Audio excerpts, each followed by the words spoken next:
Foco no afeto de número 353. Tema de hoje: como tornar-se amoroso.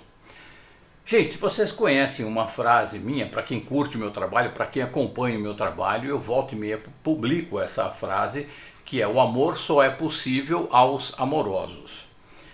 Muita gente me pergunta: como tornar-se amoroso? Como é que a gente faz isso? Como é que é esse processo? Como é que eu vou? É lógico que a gente sabe, eu volta e meia falo aqui nos vídeos, que a amorosidade vem com a expansão da consciência. A expansão da consciência basicamente vem com a meditação. Isso é uma coisa praticamente até óbvia, não é? Porém, não é só isso que as pessoas que perguntam querem saber. Elas querem saber na prática, o que a gente pode fazer na prática, no cotidiano, além de meditar. Não é? Olha, eu costumo responder que meditar já muda a prática na direção saudável, na direção certa, no sentido da pessoa tornar-se amorosa. Então aí eu vou dar umas dicas, algumas atitudes, algumas posturas necessárias, importantes. E eu vou colocar aqui sob a forma de apelos. Como se você estivesse me perguntando agora como eu me torno amoroso. Então aí eu vou dizer para você que é o seguinte: que em meio à guerra interna e externa em que você vive, você possa olhar e sentir nos seres humanos algo além de uma ameaça, perceber algo saudável, que a perspicácia, a sagacidade e a malícia que eventualmente você exerça, por exemplo, no seu trabalho, não nublem a sua percepção sobre você mesmo, te fazendo esquecer do ser humano sensível e fraternal, generosamente fraternal que você é. Mais ainda, que a perspicácia, a sagacidade e a malícia que eventualmente você exerça no seu trabalho não te impeçam de exercer esta sensibilidade, não necessariamente lá no trabalho. Trabalho aqui nesta humanidade ainda está de praga biológica, a gente sabe que é um ambiente de guerra, bélico. A sociedade toda está bélica, principalmente no ambiente de trabalho, onde essa guerra se expressa de uma maneira mais intensa, não é? Por isso que eu estou colocando aqui, pensando no trabalho. Mas, por favor, extrapolem para todas as relações, porque tem muita gente que está bélico o tempo todo, em todos os lugares. Quem está trilhando o caminho do autoconhecimento vai percebendo que beligerância, quando dá para não usar, é melhor, é mais saudável. A gente consegue se tornar um pouco mais amoroso, e é bom, faz bem. Não é só porque a gente fica relaxado, não precisa estar atento para não brigar, a gente fica mais saudável, mais perceptivo, a gente fica mais intuitivo. A interação amorosa, ela é mais dinâmica e mais frutífera, muito mais frutífera, a gente sabe disso. Não é? Quem experimentou sabe. Não é? Então, no sentido de tornar-se amoroso, eu rogo que a perspicácia, a sagacidade e a malícia que eventualmente você exerça no seu trabalho não nublem a sua percepção sobre você mesmo, te fazendo esquecer do ser humano sensível, fraternal e generoso que você é. Mais ainda, que a perspicácia, a sagacidade e a malícia que eventualmente você exerça no seu trabalho não te impeçam de exercer esta sensibilidade. Que ninguém e nada te faça sentir obrigação em relação a nada. Que você possa fazer sempre por amor o que sentir o seu coração. Alguém pode dizer: poxa, mas no trabalho eu tenho obrigações, eu me comprometo, assino um contrato lá, eu tenho obrigação de cumprir o contrato. Ok, mas que você tenha assinado esse contrato por uma intuição do seu coração. Você exercer uma obrigação que é produto de uma intuição, o coração disse a você: vai lá e trabalha, assina o contrato e trabalha, você vai ter obrigações. Mas a origem da história não é de um contrato. Você não foi trabalhar lá porque alguém mandou você trabalhar lá. Ou porque você se obrigou a trabalhar lá. Que esse trabalho tenha surgido, tenha aparecido, tenha sido uma voz tenha sido fruto da voz da sua intuição, do seu coração. Que ninguém e nada te faça sentir obrigação em relação a nada. Que você possa fazer sempre por amor o que sentir o seu coração. Que você possa convidar e ser convidado sem sentir peso algum. Por que isso, gente? Porque de tantos compromissos sociais a que nos obrigamos, então a gente já vive meio de saco cheio com convite, ok? Quando você tem que convidar alguém, você meio que se projeta nas outras pessoas e fala, puxa vida, eu vou dar esse incômodo de ter que convidar essas pessoas para X coisas, ou X coisa. E quando você é convidado, quando vem o convite, ai meu Deus do céu, minha nossa, lá vou eu pagar mico, minha Nossa Senhora do Convite, né? Então eu rogo para que você possa convidar e ser convidado sem sentir peso algum. Como é que é isso, não é? A gente vai ver daqui a pouquinho. Também que você possa não convidar e não ser convidado sem sentir peso algum. Puxa vida, mas como é que eu posso não convidar? Eu vou não convidar. Eu vou não convidar. E de repente alguém não me convida para uma determinada coisa e eu não sinto peso algum. Eu vou não convidar uma determinada pessoa porque eu sinto que não combina com o que vai acontecer ali. Não por não gostar. Talvez até por não ter tanta afinidade ou por sentir que a pessoa não tem afinidade com aquilo que vai acontecer. Aí eu não convido, mas sem peso. Sem nenhum peso. E também que eu possa não ser convidado sem sentir peso algum. Ah, me desprezaram, puxa vida, convidaram todo mundo, menos eu, puxa vida. Mimimi, né? Que eu pare com mimimi. Não me convidaram porque não me quiseram. Ah, tudo bem, não lembraram, ou sei lá, não me quiseram. Tanto faz, tanto faz. Como tornar-se amoroso. Essas coisas viram bobagem. Quando você está no caminho da amorosidade, essas coisas viram bobagem mesmo. Que ainda você possa ser convidado e não ir, sem peso algum. Aí entra a culpa. Meu Deus, é o aniversário do fulano. No meu aniversário a pessoa veio e agora eu estou não indo. Vou pagar um preço caríssimo por isso. Ah, que culpa. Não, sem culpa.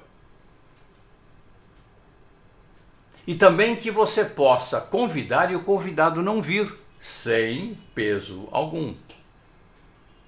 Porque acontece com muita frequência, as relações ficam abaladas porque alguém convidou você não foi, aí rolou um mimimi. Você convidou, a pessoa não veio, virou mimimi. Né? Porque na não amorosidade a gente mede o gostar por compromissos, por obrigações. Compromissos externos, que acabam virando obrigações. Tem um vídeo sobre isso. É convite ou é intimação? Em geral é intimação. Então a gente sai desse paradigma de intimação. E o convite é assim, olha, eu vou fazer tal coisa, se você quiser vir, venha. Ah, quem que vai? Ah, fulano, tá, beleza. Não precisa dizer, ah, fulano não tem afinidade e tal, então não vou. Não, porque ninguém está cobrando, é convidando. Então aí na amorosidade você transforma a cobrança em convite puro e simples. Você fica leve. É menos um motivo para você brigar com você mesmo e com os outros. Que você priorize a afinidade como critério básico para as suas relações. Ah, não, mas é o parente do irmão, do cunhado dela. Tem que ir, não tem jeito. Você tem afinidade? Nada. Olha, o único ponto em comum que a gente tem é o branco do olho. O resto a gente não tem nada em comum. Mas é chato o convívio? Muito chato. Muito chato. é uma relação que é tóxica. Então não vai. Ah, mas não dá, porque é parente do cunhado, do primo dela. Que você priorize a afinidade como critério básico para suas relações. Que elas sejam cordiais e fraternais. Que você consiga perceber e manter a distância saudável entre você e cada uma das pessoas com quem você convive. Perceber qual é a distância saudável e manter. Você começa a exercer distância saudável, mas sem raiva, sem ódio. Vou me afastar porque a pessoa é tóxica, porque eu não sou lá. Não, não é por aí. A relação é tóxica. Eu me afasto amorosamente. Eu não estou brigando com a pessoa dentro de mim. Eu me afasto até para poder exercer um tanto do amor que sinto por aquela pessoa na distância saudável. Que você desenvolva e exerça a boa e pacífica convivência com seus equívocos e limitações.